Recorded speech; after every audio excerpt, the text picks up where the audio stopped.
Keturios Šiaulių universiteto socialinių mokslų fakulteto studentės pasiekė Lietuvos rekordą. Iš panaudotų plastikinių kamštelių sukūrė didžiulę mozaiką mandalą.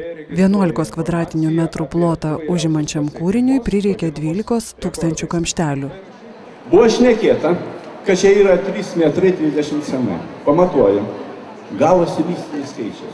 3,333 centimetrai ir 3 milimetrai. Toliau paskaičiu, aš nebesismulkiu.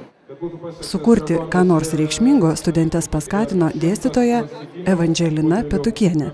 Studentai visada prašo praktikos, užteks teorinių žinių, tai visada dėstytojas sukame galvą, kur čia juos įtraukti į kokias veiklas, kad galėtų to marketingo išmokti praktiškai. Tai vat ir buvo tokia užduotis merginos, padarykite kažkokį tai marketingo projektą ir štai jos sugalvojo. Matome rezultatą. Pagrindinis klausimas pasaulyje yra ekologija, todėl mes norėjome padaryti kažką tokio, kas šiek tiek pašvarintų gamtą. Kai pavyko, pririnkome 12 100 aplinkos teršėjų. Padarėme dėžutes, kuriuose kaupiami buvo plastikiniai kamšteliai, kuriuos pastatėme socialinių mokslų fakultete, kituose fakultetuose bei bendrabučiuose. Taip į visą šį rezultatą projektą įtraukėme visus savo artimuosius, giminaičius. Panaudotus butelių kamštelius visą rudenį rinko ir universiteto studentai, dėstytojai ir rekordo rėmėjai. Sėdėjom visos keturios, galvojom, kad tai turėtų būti paveikslas būtent iš kamštelių. Tam kreipėmės į floristę Miglę Plukienę, ji mums tą piešinį sugalvojo ir nupiešė, taip mes ir įgyvendinom šią idėją.